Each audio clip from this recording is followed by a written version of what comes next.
Un invité dans ce trésor, il s'agit de Simon Ouédraogo, dit coach Simon Ouédraogo, métaphysicien, venu nous entretenir sur son œuvre littéraire, son livre intitulé « La puissance de l'auto-éducation ». Bonjour, monsieur Ouédraogo. Bonjour, monsieur To.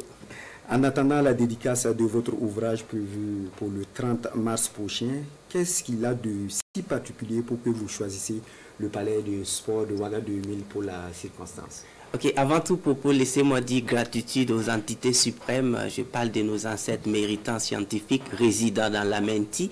Et encore tous mes respects et inclinaisons à tout le peuple burkinabé, de façon particulière les FDS et les VDP.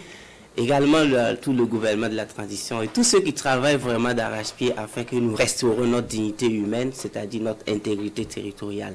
Donc pour répondre à cette question, d'abord, la puissance de l'auto-éducation, c'est un livre que j'avais écrit d'abord métaphysiquement dans mon esprit depuis 2010 et j'ai décidé de faire sortir ça en 2023.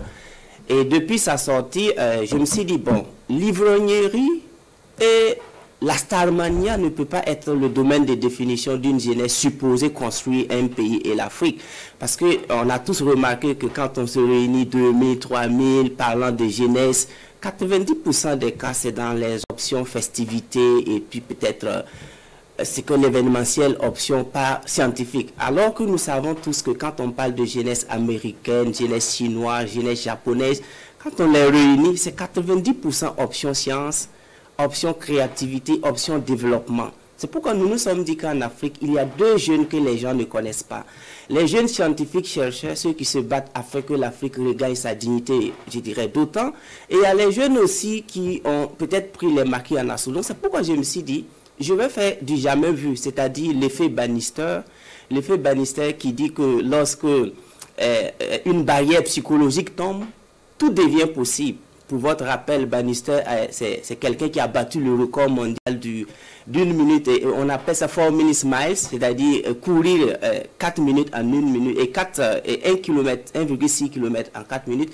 Il l'a fait quand il avait 25 ans, le 6 mai 1954, parce que c'était une pensée psychologique et scientifique qui stipulait que personne ne peut le faire. Mais quand il l'a fait, quelques années après, tous les athlètes ont commencé à battre le record, y compris même des lycéens.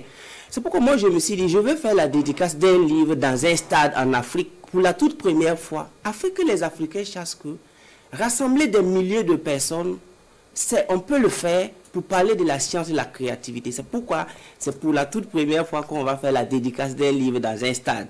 Donc ça se passe au Palais des Sports le 30 mars 2023. Donc c'est ça. Okay. Le message va certainement passer, il y aura beaucoup de jeunes. Alors concrètement, qu'est-ce que vous dites aux jeunes dans ce livre?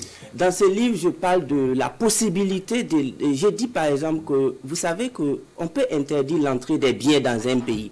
C'est-à-dire qu'un bien, c'est ce qu'on peut toucher et qu'on peut voir. Mais la science, personne n'a le monopole du savoir, personne n'a le monopole de la sagesse. Ce sont des énergies qui circulent dans l'univers que n'importe qui peut télécharger lorsqu'il est connecté au divin et au cosmos. C'est pourquoi dans ce livre, je démontre par A plus V de façon psychologique et scientifique qu'on peut rester chez soi et aller donner des cours à l'extérieur. Par exemple, moi je donne des conférences à Istanbul, Marrakech, je vais en Éthiopie, je vais partout dans le monde pour donner des cours, alors que je n'ai jamais quitté le Burkina pour plus de 2 semaines. Je suis venu au Burkina en 2002, je suis né en Côte d'Ivoire, et quand je suis venu, je n'ai jamais fait plus de 2 semaines hors du Burkina. Qu'est-ce qui explique cela? Ce qui explique est qu'on peut rester au Burkina, devenir riche, vachement riche, scientifique, et aller donner cours à Harvard ou à Princeton ou à Yale ou à Massachusetts si vous voulez. Parce que les gens ont tendance à croire que la science et la sagesse à un point géographique. Là où le soleil se lève, là où on a l'air pour respirer, on peut faire la science. Et donc du coup, dans ce livre, je démontre que on peut, à travers l'auto-éducation, pour ma part, je suis un exemple parfait de l'auto-éducation. J'étais interprète de conférences internationales sans avoir mis pied dans une université pour apprendre l'anglais. J'ai fait assez de choses, surtout être vendeur ambulant dans la rue de Ouagadougou. Je l'ai fait pendant quelques années pour pouvoir construire un capital. Parce que lorsque nous observons les termites, ils ne partent pas ailleurs pour chercher le sable, pour construire la termitière. C'est avec la capacité innée en eux qu'ils restent sur place pour construire la terre métier. C'est pourquoi ce livre vient à point nommé, dit à toute la jeunesse africaine que nous sommes nés riches et heureux. Pour être riches et heureux, et le bonheur et le succès sont nos droits à manifester et non pas à réclamer. Donc voici ce qui est dit dans ce livre, et j'ai subdivisé ça en 9 chapitres. Et le 9e chapitre te permet d'avoir 250 millions. Par exemple, chaque chapitre, il y a un nombre de jours qu'il faut le valider, et il y a un montant. Donc ça commence à partir de 60 000, après 1 800 000, après 5 millions, après 41 millions. Et le dernier chapitre t'exige d'avoir 250 millions avant l'âge de 25 ans. Parce que quand nous voyageons, nous voyons des millionnaires de 19 ans, de 20 ans, de 21 ans. Mais en Afrique, parler de succès à un certain moment, option économique, c'est comme si on nous a eu de façon psychologique et qu'on n'arrive pas à présenter des jeunes millionnaires et charges. Et c'est ce que ce livre va le faire. Et c'est ce que moi-même j'ai fait. Parce qu'en enseignement, on ne donne pas ce qu'on n'a pas. Alors, M. Ouédraogo, quelle est votre vision pour la jeunesse africaine et burkinabé pour que le continent et le Burkina Faso soient plus valorisés à l'échelle mondiale? Bon, là, je vais les dire de prendre les exemples ou du moins les écrits de Cheikh Anta Diop qui a dit « Armez-vous de science jusqu'au temps. À connaissance égale, la vérité triomphe. » Moi, je me suis assis, j'ai lu plus de 350 livres avant de devenir vendeur ambulant dans la rue de Ouaga.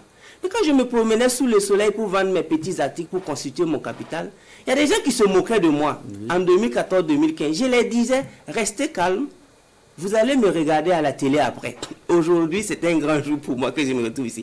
Donc, mon message pour eux, c'est seule la science, c'est-à-dire la connaissance pratique, constructive, pourra nous sauver. Le reste viendra après. Parce que sans ça, on va perdre le continent. Et j'ajoute en disant ce que John Kennedy a dit dans les années 63. Il a dit, the republic is a dream. If we stop dreaming, we're gonna lose the republic. La République, le pays, c'est un rêve. Et quand nous allons arrêter de rêver, nous allons perdre le pays. Donc j'encourage également la jeunesse africaine de rêver, et mieux, de rêver grand. Parce que si tu rêves petit, c'est un crime. Yeah. Merci Simon Ouédraogo, coach Simon Ouédraogo, pour ces éclairages sur votre œuvre qui paraîtra le 30 mars prochain. Et restez avec nous pour la suite de ce Merci beaucoup et merci à tout le monde.